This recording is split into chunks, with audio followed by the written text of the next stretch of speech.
Hi, welcome to Mustard Seed Radio 704. I'm Brown Carmen, and today I have Stacy Robinson, owner of DIVA Dumps LLC. Stacy Robinson is an experienced business owner in North Carolina. She's a North Carolina real estate broker, investor, former landlord, and nationally certified North Carolina licensed speech language pathologist. Driven by her personal mission to be a conduit to help people make connections to achieve their dreams, Ms. Robinson takes pride in providing excellent service. Ms. Robinson is the president and CEO of DIVA Dumps LLC, a nearly 7-year waste management company providing roll-off dumpsters, portable toilets, hand wash and sanitizing stations, portable septic storage tanks, and portable water tank services to construction sites. Her initial inspiration for creating DIVA Dumps came after she attended 5 community outreach sessions for minority contractors for the Brooklyn Village Project in 2016. Ms. Robinson left each meeting overwhelmingly inspired by majority owner Mr. Donohue Peebles' story and commitment to ensure that 35% minority and women-owned companies participate on the Brooklyn Village Project. And is it completely done? It's not really starting yet. They're doing site work. They're doing site work. Mm-hmm. Okay, so this is coming to Charlotte, North Carolina. This is a 10-year mixed-use development project with an estimated construction cost of $683 million in 2016. DIVA Dumps was born June 16, 2017, and she has not looked back. In nearly 7 years, Ms. Robinson has positioned DIVA Dumps to work with some of the largest nationally recognized developers and builders such as Crescent Communities, J.E. Dunn, and Turner Construction.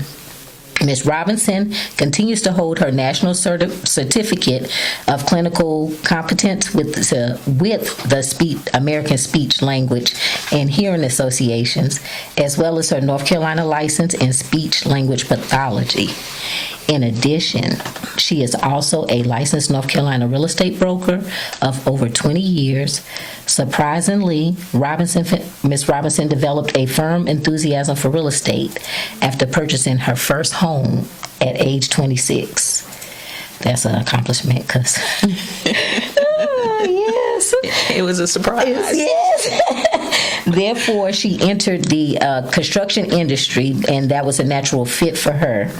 And although speech pathology, real estate, and waste management may seem to have no connection at all, the primary point of connectivity is service.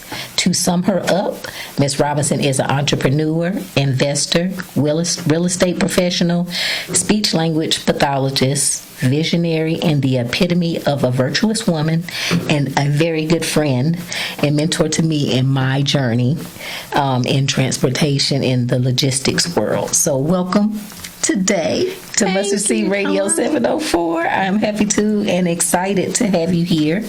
Well, you've pretty much let us know your vision. So I want to know, after those meetings, when you left there and you started to be inspired to go in that direction, to do waste management, what was the ultimate deciding factor in starting DIVA Dumps LLC? I would say the ultimate deciding factor was the fact that I could not concentrate on my little babies in therapy. Right. I was in therapy with them, and I was doing therapy with them, but my focus was on DIVA Dumps. Okay.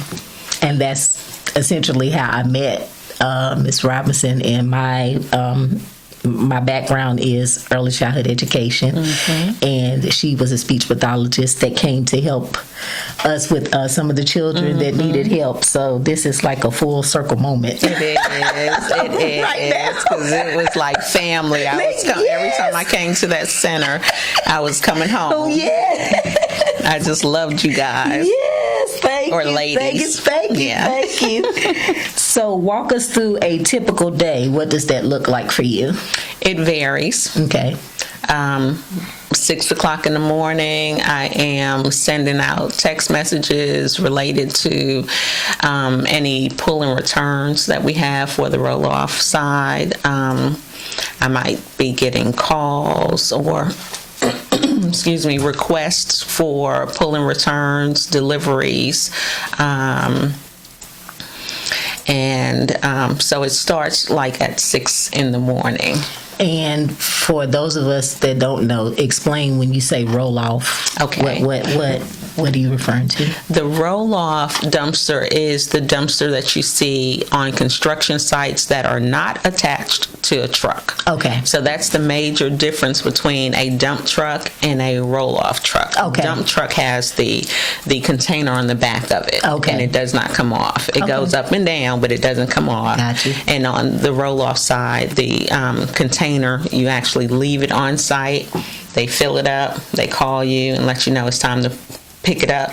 Okay. You go dump it, and then you bring it back, or you dump it and they cancel, so you bring it back into inventory. Okay. Mm-hmm. So what does a person that's interested in that type of work, what credentialing do they need to have to work for you? So if you're going to drive any vehicle that is 26,001 plus pounds, okay, you need a CDL license. So that takes you going to take some classes, passing a driving test, and that's pretty much it for that. There are, of course, different heavy vehicle trucks. Not all of them have hydraulics to them like a dump truck or a roll-off truck. Okay. You see those large liquid trucks that might carry gasoline. Gotcha. They require it as well. And the garbage trucks, the larger garbage trucks that pick up solid waste. Okay. So, because I have the C classification. So, do you need the A or the B, which are the higher classifications for A the or B. CDL? Okay. A or B. A or B. Do you have to have hazmat? The hazmat No. endorsement? No hazmat endorsement. Okay. So, how has your business shaped your life, both professionally and personally? I would say, because I've worked for myself for over 20 years, I cannot believe that. When I realized that last year, I was like, wow, time really does fly. It does fly. You know, you really don't think about it until you take that time to just kind of reflect a little bit.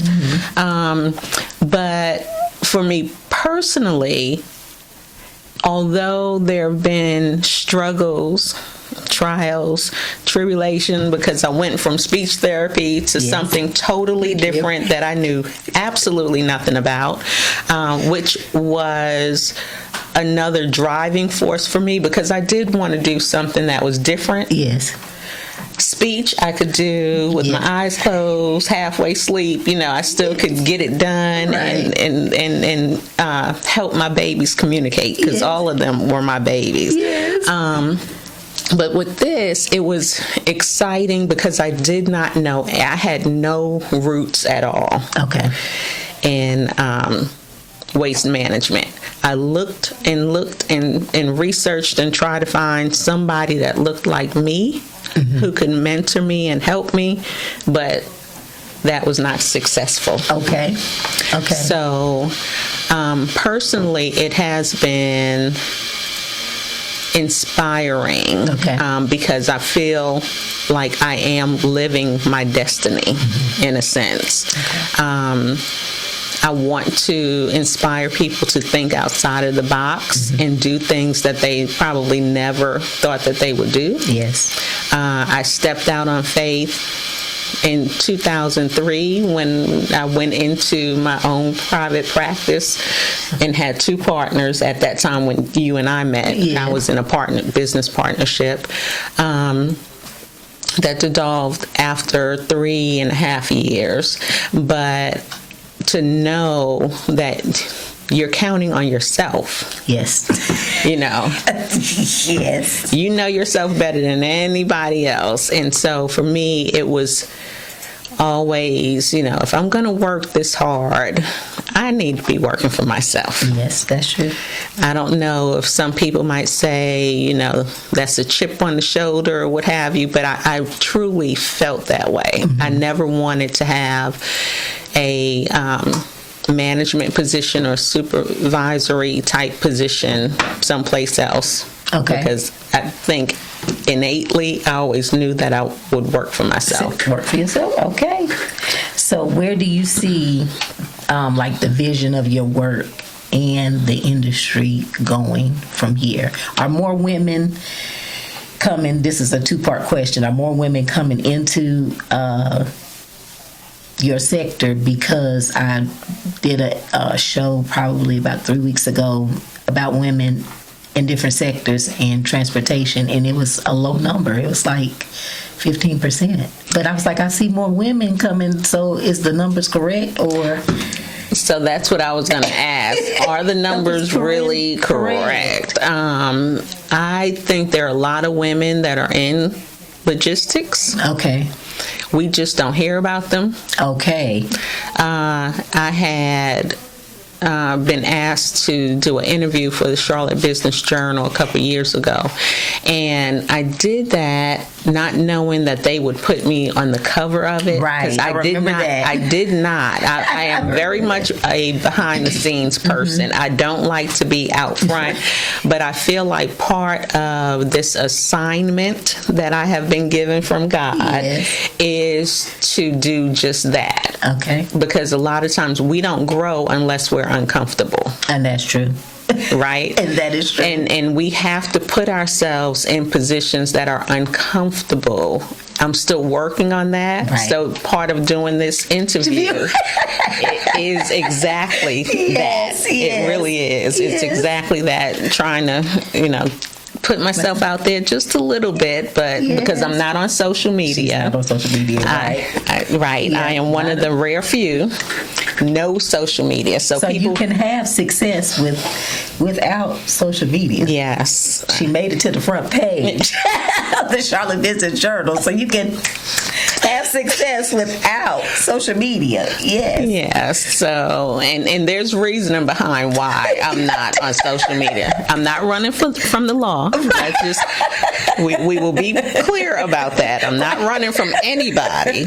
I just know people who have been very active on that, who are lying to people. Okay. And I just I don't want to get caught up in that. So, but there are a lot, going back to your question, there are, I think, more women, more Black women who are in this industry who are not wanting to just be out there and letting everybody know. Okay. Because I like to say for myself, if I had to give myself a nickname, it would be the silent killer, because I don't want people really knowing what I'm doing. You know what I mean? I just want to move and flow the way I want to. Yes. So, I think there are more out there. Okay. I have been asked to do, I've been on a couple of panels. I've been asked to speak for small construction groups,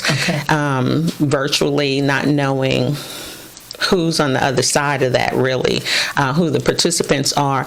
And surprisingly, there were a couple of ladies, the last one that I did out of Raleigh, who were interested in the waste management side with the roll-off dumpsters. All right. And so after the presentation, they were like, "Can I have your number?" And I actually got a chance to meet them. It was a couple of months ago when we did the virtual meeting, but then I met them when a company hosted a Women in Construction luncheon in February. Okay. So that was nice, to get to meet them face to face. Yes. And we see, we're not the only one. Okay. And then there was through a connection that I have here in Charlotte, there was a conference call with a gentleman in the Charleston, South Carolina area. He is a civil engineer, and he said, you know what, I really would like to introduce you to a young lady in New Jersey, and she is in waste management as well. We're on different sides of it. Okay. But we both were like, yes, please. When can we talk? Can we do a conference call or a Zoom meeting? Because there is that struggle of finding someone who is in the exact same space. That looks like you. That has had the same experiences, and you can bounce things off of. Okay. So, well, that would be going to my last question. What advice would you offer someone wanting to go into the transportation industry? Because this was so organically grown by me, and I'm going to tell all young people, please make it a point to invest in real estate. I know we're talking about DIVA Dumps, but had I not purchased my first house at the age of 26, I would not have been able to use that house as leverage to purchase my first dumpster. Wow. My dump truck. Wow. So, and you can be your own bank if you put things in place so that you can leverage it later on in life when you might need it. When the banks tell you no, okay, I'll just go tap into the home equity that I have. Wow. So real estate is very important. That is a passion of mine because I know firsthand what it can do for our people. Okay. Wow. It's a means of building wealth. That's good. I like that. Thank you for that tidbit. Yes, thank you for that tidbit. But to answer your question now, because I feel like I didn't answer that question. It's okay. Went off to the left there.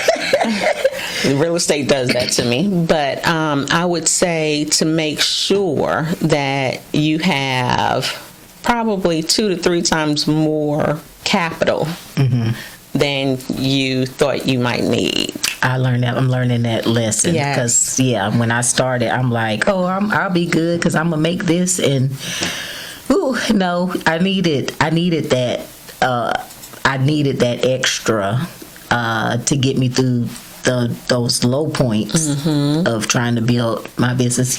So I definitely get that. I am a part of a board that is looking to open a Black-owned bank. That does business a little differently. To help people like you and I. So, hopefully, towards the end of the year, it will be open. And we can help things the community in that way. Yes, things to come. There are lots of people that want to be entrepreneurs, just don't know where to go, how to start, or start wrong on the wrong side of it. So, thank you so much. You're so welcome. Thank you so much. So, anybody that wants to get in contact with you, how would they get in contact with you? They can email me. srobinson@divadumps.com. So that's SROBINSON at DIVADUMPS.com. Okay. Thank you for joining us today and sharing your knowledge. Just women in business, women entrepreneurship, growing your business, leadership, different ways to build your business. That's, I would say it was unconventional because you didn't use social media. So we are so social media driven. So to have your business and to be in business this long and not social media, that's awesome within itself. It goes to going back to making connections with people in your community? I actually, I keep saying that I'm going to get a LinkedIn page just for the business. Get the LinkedIn. Yeah, you'll be surprised with the LinkedIn. Yeah. So, I'm Brown Carmen with Mustard Seed Radio 704, and I would like to send a special thank you to Stacey Robinson of DIVA Dumps LLC for joining me today. You can connect with me on LinkedIn under Brown Carmen, BROWNE. On Instagram and YouTube, I am under Mustard Seed Radio _704. Thank you. Thank you.